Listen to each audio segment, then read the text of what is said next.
Hello and welcome to the Spooky Chris podcast. My name is Chris Ringler. I am your host, and I am thrilled to have you join me today. I am an author and podcaster, reviewer, general ne'er-do-well. You can find all my stuff at spookychris.com. Today, I am joined by author and comedian Marco Gamboa. Marco is the author of Within Normal Limits, heartbreaking and fascinating book about dealing with multiple sclerosis and kind of reckoning with your life and your past and trying to kind of put your affairs in order as you face kind of a draining clock. Marco has approached his own multiple sclerosis diagnosis with, a very honest look that you see in Within Normal Limits, and with humor. He is very much focused on finding the hope and the reality in these kind of situations, and I am excited to speak with him, and I hope you will stay tuned and listen to this talk we're going to have. You can find all the stuff by the way, at WNLMARCO.com. So WNLMarco.com, and I look forward to this discussion. Now, thank you very much for joining me, Marco Gamboa. How are you? I'm good, Chris. How are you? I'm very, very well. I'm honored to have you join me tonight. No, thank you so much for the opportunity. I'm really excited to talk to you. I I appreciate it. It's your book now Within Normal Limits is your first book. Is that correct? It is, yeah. If all goes well, I've sec out here in October. For now, this is my first. And it is a heck of a powerful book. It's heartbreaking and revelatory. And I have to ask before I even get into anything else, like how much, the main character is named Marco. It's obviously how much is fact, how much is fiction? Because it's almost it feels like it's a fictionalized you or a sensationalized you. Because obviously, it goes places that I don't know that your life has gone. But how much of you is in this? Yeah, so that's the question. So not much. So let me kind of give a little bit of back. So I got in 20 and I was misdiagnosed for about 10 years because things weren't better before I was agoraphobic. I was leaving. I had feeling ill and I was out. And so what I realized that I did after I was done was I wrote a story of what would have happened if things never got better, if I wasn't able to lead a normal life. And it almost became a worse scenario thing that I did therapeutically to kind of accept that sometimes times life isn't the the perfect story, right? Yeah. Luckily, finally 20, God knows, got on amazing occasions, and was able to, go back to quote unquote a normal life. But yeah, but no, there's very little in that book that is real. My kids are tiny. Well, to me, they're still tiny. They're 11 and 13. In the book, the girls are much older. Um, Never been to Colorado. Another one that that I love to talk is, you know, uh, people always say like, that tree chapter that was something, right? Like that was this huge thing, and I always laugh because I did have a tree that I cut down for the sole purpose that the pool guy was going to raise my rate like 100 and something bucks because of all the junk that tree was dropping into the pool. And so I don't I don't have um I don't have much of the book again really aligned to my life aside from the MS.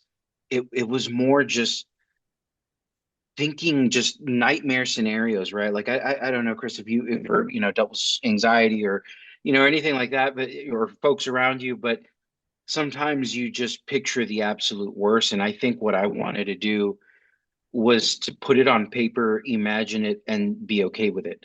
And again, luckily, I'm on the very positive side of things. Travel, we did some cool stuff last year, and so there's not a lot. But again, it was just kind of like, well, what happens, right? If I can't have these relationships, what happens if my my relationship with the daughters is very distant because I tend to I tend to always be 20 steps in the worst and what is actually in front of me. And so yeah, I don't know if that answered the question, but not much in there is real aside from names and the diagnosis. I mean, that's an incredible accomplishment then, because again, like reading it, if and not know, we'll say, and not knowing you and knowing your story intimately, I didn't feel like, well, this is, it was obvious it wasn't like one to one, but that's a heck of a coping mechanism to look at it as this is the absolute worst I can imagine. Anything, better than this is a step forward, and then you go from there. And that's an accomplishment. That's a heck of an accomplishment. That's cheers to you. That's great. Thank you. Thank you. And it's crazy because it's opened up the doors. So I went and started doing readings and I just felt awful because I thought, these people came out, maybe got babysitters, it's their day off, whatever the case is, and I'm just making them sad. And the chapter in the book where the character deals with loss and he tells a joke. And so what I started to do in my readings was like, hey guys, well, like, the book is sad. I tell them exactly what I told you, like I I don't the book doesn't have answers, but if you're going through it and you feel alone, you can read this and realize that other people are kind of going through it too. Then I would just transition into, just kind of telling jokes that I grew up with, funny stories, things like that. And that's what opened the door for book number two. Is a comedian got a hold of me. He housed a huge festival here in San Antonio. I handed him the book. I said, here you go. I didn't hear from him for a real long time, and then he came back and said, hey man, like I love what you did. I love how you pulled. He's like, I don't know a lot about the characters. He said, but I felt so close to characters. And he's like, I really want to write like a youth horror novel, and I need that type of melancholy to bring folks in and tie in, some humorous aspects as well. And so it's a crazy transition, a muscle that I'm not used to flexing, but I looked at the opportunity and thought, hey, like, why not try to learn something different? Why not try to see what else I could do with the craft that I've really come to love and cherish about myself. That's amazing. And again, like it's a heck of a sleight of hand, because I think a lot of, especially a work like this, that it does feel very intimate. It feels very personal. And I think uh readers will say, "Oh God, that's him. That is absolutely him." And they think so many of a writer's works are um uh exactly about them and stuff, and to use that kind of to your advantage is that's great. So and now that you're kind of able to, reap benefits from having put this out, that's amazing. Yeah. Yeah, no, it's been awesome. And then of course, like, at a more granular level, one of the things that I really enjoyed is, as people have read it and gone through it, there's been such a beautiful connection and amazing friends with folks that I've met at readings, through podcasts, through just, folks reaching out. Um, it's been really incredible to kind of match with people. Again, maybe it's not an MS diagnosis, maybe it's a, marriage problems or other chronic health problems, but there's this thing that I realized, that the book is so vulnerable because people do assume it's me, and in a way it is me because it was in my head, right? So there is that vulnerability still there, and the character is not painted in a positive light. And I think that it's opened the door for these amazing connections, with people that then feel the ability to in their own way be vulnerable, whether it's with me and through connecting or so on, um or just sharing their own story, right? I don't know how many times, Chris, with your background as well, people say like, hey, maybe writing is an outlet for me too, right? Like, and so you place this little bit of hope of like, hey, we live in a world where it's relatively easy to publish. I was really like, and I never thought a publisher would have picked me up, but they did.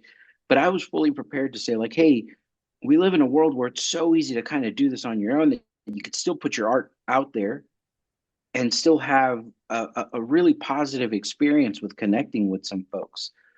Folks that I would have, I can't, Chris, I don't know one person in Germany. And for some crazy reason, my sales in Germany have been really good. The book's not even in German, so I don't know if Wow. I don't know how that happened, but it's just this really cool thing to say like, hey, I created this story through really bad times, and look at what it's done on its own, the little intricacies that it's created on its own to connect folks, connect me with folks, and so on. Yeah, I was gonna say, like, your book has served almost as kind of a key that opens these doors to people and to have a conversation and to have a connection. Say, like, you're showing, I would imagine, one of your most vulnerable sides with this and with your coming to terms with having MS and living with it, and allows other people to kind of open up to you and to the book, and that's fantastic. Yeah, yeah. One of the sorry, I think I cut you off. No, no, no, you're fine.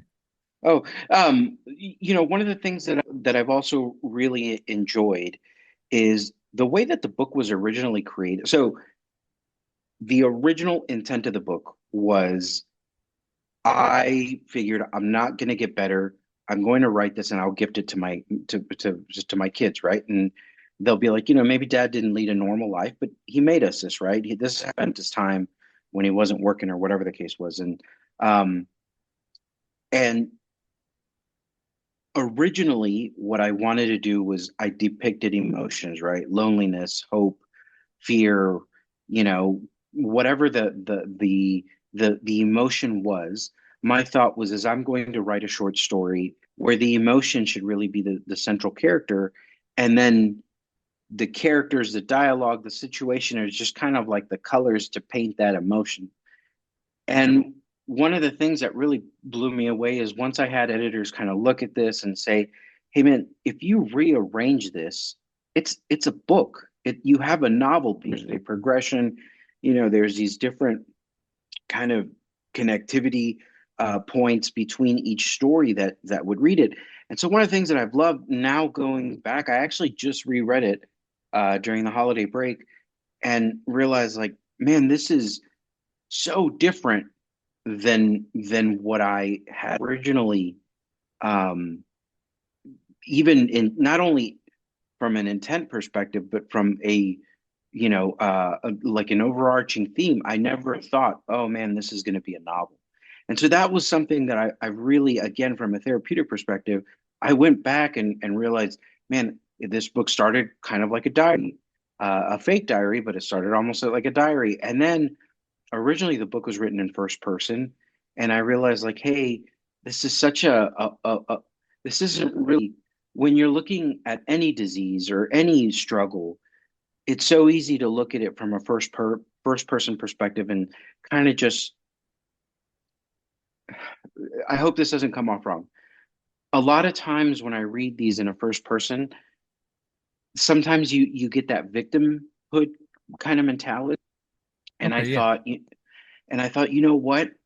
I don't want this to be that because if, fictional Marco didn't handle things correctly, and had I just kept it in first person, I don't think you would have realized how it impacted the kids, right? Like in the conversations that they have by themselves, how it would have impacted his relationships, how it would have impacted, the connections that he had with neighbors. And I thought, what a disservice to the plight of someone struggling with not looking at how it could impact other people.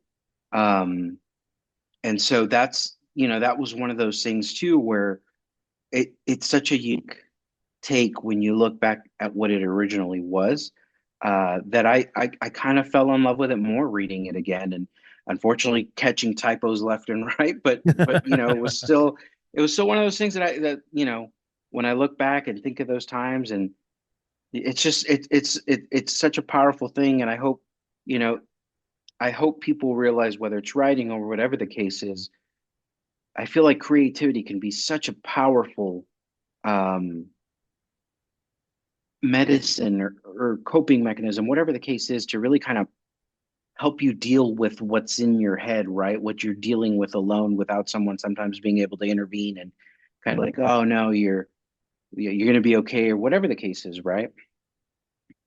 Well, and you've talked, on other podcasts and about how kind of you've used humor as a coping mechanism to deal with your MS. Has it always been a way you've kind of dealt with things in your life?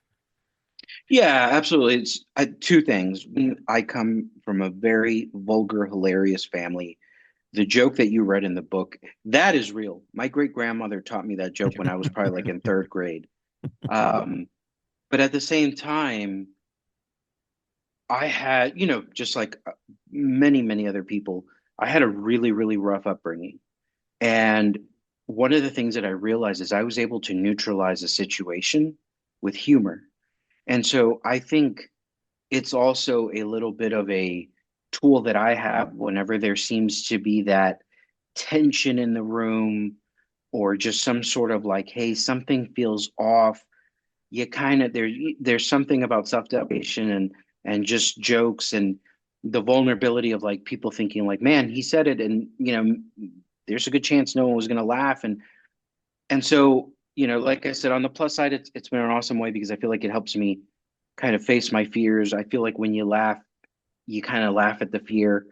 At the same time, I keep going back to where, and the character does it too, right? When he confronts the neighbor's spouse, where he starts making jokes about the rooster and just, things like that. And so it is something I've always done. It's something that, again, depending on who you tell me, they say, you're just, it's not healthy to avoid it that way. But at the same time, like, I feel like it's helped me in many, many ways diffuse a situation, or um,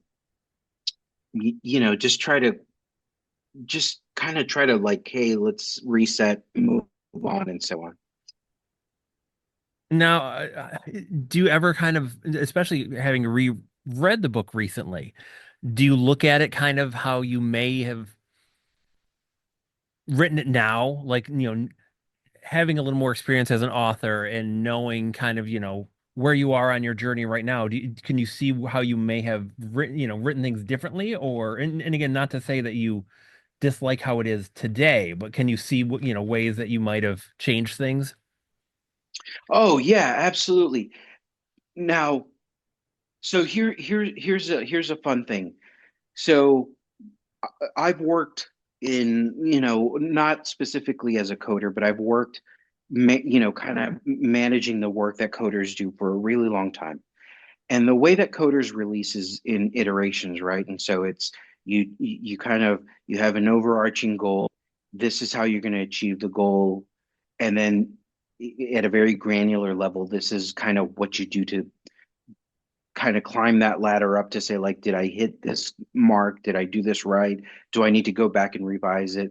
And it's weird, because when I started this book, it was just this dumping of emotions, and I just, it was very general. I didn't know where I was going. I didn't As I wrote these short stories, I it was very much just kind of, I was only focused on the short story. I was never focused. Retrospectively, I think, knowing what I know now, I think the story was always in me. It was just I didn't know how to put it to paper until these amazing editors came in and said like, "Hey, let's take a look at this, and what about that, and maybe we can do this." And so that feedback loop, it's tough, right? Because on one hand, I never want to write for the audience, because then I feel like I'll struggle with what I'm really trying to say, because then it turns into I'm trying to sell you something. right? Yeah, But yeah. at the same time, I really wish I would have brought in peers earlier to say, hey, can you take a look at this? Can you poke holes through it? And now, as I'm writing this book, the second book, I'm absolutely doing that. I'm going back and forth with the comedian or being in other folks to say, like, hey, what do you think about this? How do you think about that?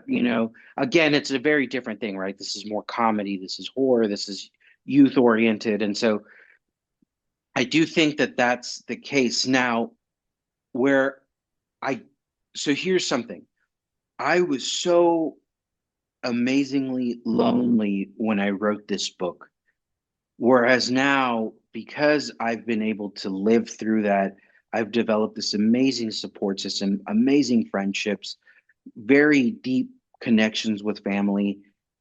And in a weird way, had I right away felt sick, got a diagnosis, gotten the support that I had, Chris, I don't know that I'd be sitting here talking to you because I don't know. I don't, sometimes I wonder if I would have even written, right? And so it's weird because I do think I could have gone back and done it better. But at the exact same time, I'm a mindset now where I just have such a positive outlook on life. I didn't back then. I did, like I said, I didn't leave the house. There were people thought I was crazy, right? Because it was really hard to explain the disease. So there was this solitary kind of tone to the time that I think fed to it. Um, so yeah, I'd love to say, and maybe one day I'll get bored and kind of rewrite it just for myself, just to see like what it would look like now. But at the exact same time, I don't know that without the chaos in which I wrote it, if I could have written the book that I'm so proud of today. I don't know if that makes sense. No, absolutely, absolutely. It would be what's interesting is you saying all this. It makes me wonder in the future, say, X amount of years, and you decided like, oh, I want to revisit this, and you basically took the other side of the mirror. Like, okay, I wrote what the worst case scenario was. What happened to that Marco if the worst case didn't happen? Yeah, yeah. You know, I it's crazy because I've never been to Colorado. For some reason there's something inside me that's attached to Colorado. But now if I were to go to Colorado, the way that I had a connection in Colorado, which by the way, that relationship completely made up. Wow. I just, it's one of those things where I think if I when I have a chance to go up there, the kids are dying to go. I think it's called Colorado Springs. Um, but it's one of those things where I think the emotion is very different, right? As opposed to some sort of possibility of not being lonely the way that the character was. To me, it would just be like, hey, isn't it weird that this was the setting that you put in, never being here, never not knowing much about it. Um, I think that's something I would like to revisit, right? Is kind of visit these places, visit the home I used to live in where I primarily wrote the book, and just kind of, reminisce like that. And that's what I think I would do if I ever played around with revisions or alternate versions of it, is kind of go back and retrospectively try to rewrite it. Although I think there is going to be more of a lens of hope because I know how the real story ends. Yeah. No, I can totally see that. Now, can you get a little more into kind of what the reception for the book has been? Like, has it, what did you expect when the book came out, and how has it been received? I've gotten really amazing feedback. The feedback that I have to talk to people through is so of course when you publish a book, the first ones that pick it up are your friends and family, and I love them for it just because it shows they care. But I can't tell you how many folks were like, Marco, I'm so sorry. Like I couldn't finish the book because I had no idea that happened to you. And that's when you got to pick up the phone and be like, hey, that never happened. Because so much connectivity with these friendships was lost over the period. And a lot of folks, something was wrong, but didn't know. They just figured Marco needs space. And so that was one of the unique things, right? Where, my own dad, at one point, there's, the backwards kangaroo joke in the book of essentially piggyback. Um, and he showed up one morning just super emotional and was like, I've never seen you guys do backwards kangaroo. Like that's, and I was like, Dad, say it out loud. They're gonna have no idea what you're talking about. And so that was one of the really hard parts to letting people know, like, hey, I'm okay. I'm not the person there. Outside of that, for folks who have read it and emailed me or written reviews or whatever the case is, it was like, man, this was really cool. And one of the saddest parts about it is I'm actually keeping track. So I've done 23 podcasts probably in the past month or so. Wow. Um, and I, as of today, have 11 of those 23 were in the interview. And a good chunk of these won't publish until this month or February, but a good chunk of these, the host will say, my wife, my brother, my mother. And one of the saddest things as I've gone through this, I already felt it in connecting with support groups and so on, but there are so many of them mess out there. And that's been another really interesting thing because you don't have the people with MS. It's funny because when I talk to my MS friends, they're like, I have MS. I'm not going to read your book. I know how it goes. Right. And so there's this joke between us where it's like, man, like, we're good. But at the same time, a lot of folks who have known people um, with MS are the ones that connect to the book more because they say, I feel like I understand my sister better, or whoever it is that in their circle has MS. Um, they realize like it's such a weird disease because it impacts so many, it looks so differently for every individual. I mean, you look at support groups and you'll have folks all across the spectrum, right? You have me who's, if you look at me, you're like, man, this guy's perfectly fine now. You have other folks who are strapped to wheelchairs because they no longer have the ability to even hold themselves up. And so it looks so different yet is prevalent. And for those folks who didn't really understand it in reading the book, they somehow feel like they can connect to the part that they don't understand of the individual they know who is afflicted. Wow. I mean, and then So that's and how has this all affected you? Like, kind of, in a weird way, it's almost like folks you expect you to be kind of a spokesperson. How has that affected you? I love that you asked that. So I do feel that people,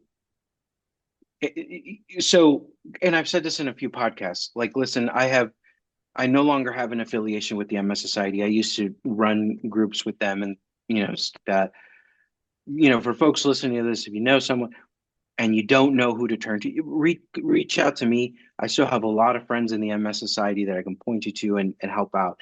Now, that being said, one of the things that people who don't have MS do kind of view me as like, oh man, well, you're the action, right? You, I feel awful that I don't remember his name, but Laverne and Shirley, there was a guy, Squiggy, Oh, and yeah. he had MS, and he wrote this book where he hid it for so long, and then it turned into this thing where everyone was like, "Oh my gosh, you're the voice. You're the voice for those who can't speak, right? Who don't have your platform." And I think that's awesome. But what I say over and over and over again is if you want to talk and I can listen, I can meet up with folks virtually in person. I love making friendships. I love hanging out, having drinks with, random people, but I cannot offer solutions. And I think that that's in this day and age, it's so tricky because everyone is selling something, right? It's so easy to open up any type of social media thing and just sell something. And right, there's so much coaching and Yeah. life coaching and things like that, which is awesome. I'll never dog on anybody for making a buck. I am not that though. I will listen. If I know of support, I'll point you in that direction. But I'm more the buddy, regardless of who it is, that you could just call and say, like, hey man, this is going on. And, you know, and it's just that's just in my nature. I can't, I don't have a, I wrote a book, but I never solved it.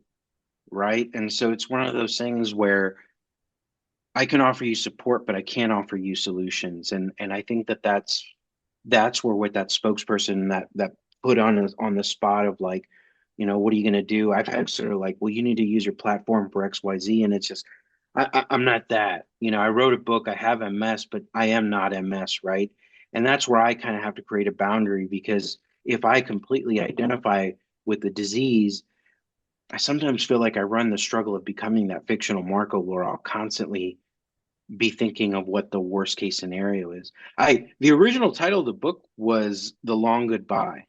And for the life of me, I've been trying to think about it recently. I don't remember at what point it changed into Within the Limits, but I think that when you get put on the spot to offer solution and you don't have the solution, you kind of start to find the flaws and worry about what you kind of can't control, specific to me and MS, right? Because I mean, you could do anything in the world. There's no cure for it, and so it's hard to be a spokesperson for something that you can't control. For me, right? Again, if others do it, that's awesome. But just for me personally, like I can't. I kind of can't take on that type of role. No, I admire that though. I admire that you are honest and upfront about that. And not at least, doing your best not to let people force you into to that. That's very admirable. So folks that pick the book up, so where can before I even get to the question, where can folks find it? So the book is available on all online retail, whether you're Amazon or Target, to Noble, Walmart, where you do your online shopping and everything else, you should be able to. But if not, those are the big that do carry. Um, you connect with me at wnlmarco.com. And through there you can get it. My hope is on top of that other book that we're hoping this year, I'm actually working with someone to put this in an audio version as well. So Awesome. hopefully that'll come out here soon. And yeah, but yeah, that like I said, that's the easiest way to connect and kind of see what links and projects are coming out. Okay. And so what I was going to get to then is what do you hope folks like so when they close the book and the story's over, what do you hope they kind of come away with? I hope they come away with, regardless of what issue you're going through, the book is a testament that sometimes the way you see it is worse than it actually is. Um, I try to live very much by Mark Twain, and I'm going to butcher his quote, but it says the worst things in my life never actually happened, right? They were just kind of things that you catastrophize, I think is how you say it. But I think that is what people come out of the book, right? Is that they see what beauty Marco should have seen, but maybe didn't because he was so concerned with all that was wrong.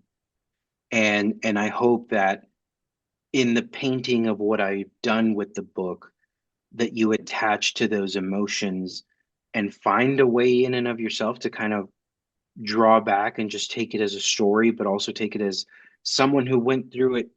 Hopefully not in a similar way. Hopefully it's much lighter for you.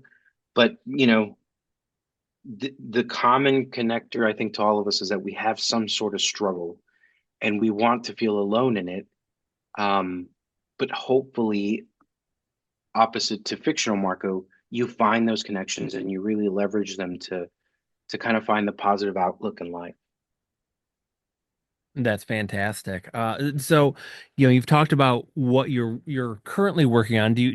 Have you kind of prognosticated past the next project? Kind of are you starting to get kind of like that itch in the back of your brain of other stories you want to tell or other things, other ways you want to challenge yourself? I do. There's a couple. little things. I love the art of the short story. Um, and so I feel like although I love within normal limits, I do want to take a stab at another collection of short stories.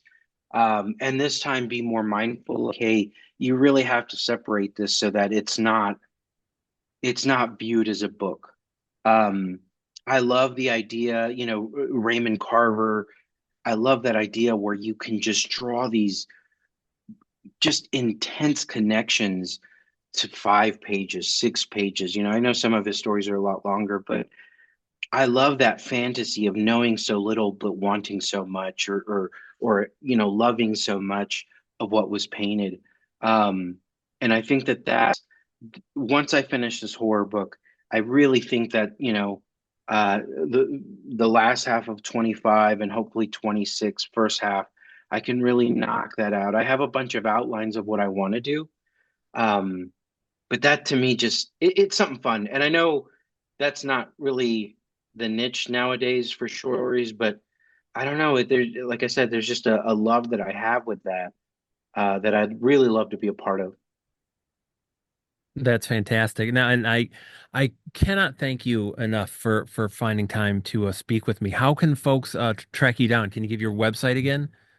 Yeah, absolutely. WNLmarco.com. And is And there? then Oh, yeah, go. No, sorry. Go right ahead. Sorry, sorry, sorry. no, yeah, and I know web pages sometimes are antiquated. I'm pretty active on Instagram, which is the same username, which is just WNL Marco. And from there, I post whenever I'm on podcasts. You can connect with me. I can point you in the direction of books. I also get an allotment every here and there for free books. So folks are like, hey, I can't afford it, but I'm really curious. I'm more than happy to send you guys a free copy if I have that allotment. Um, and yeah, that's the best way to stay in touch with me. Fantastic. I really, yeah. I hope more folks check your work out. It's really, really great stuff and very powerful. And I thank you so much for making time to speak to me. And I wish the best to you. Thank you so much, Chris. Have a great evening. You take care, sir. Thank you. Bye bye. Bye. Once more, I have to thank Marco Gamboa for joining me today on the podcast. That was an amazing talk we had. With the Normal Limits is it's a fascinating book, and like I said before, it's a heartbreaking book. But I think a lot of people will really get something powerful out of it. It's definitely a full-faced look at facing down something like multiple sclerosis and just kind of taking it head on. And that's what Marco has been doing in his life since the diagnosis. And it was a pleasure to speak to him. I look forward to seeing what else he does. And again, you can track down his stuff at WNLMARCO.com. Thank you, everybody. You take care. We'll talk to you soon.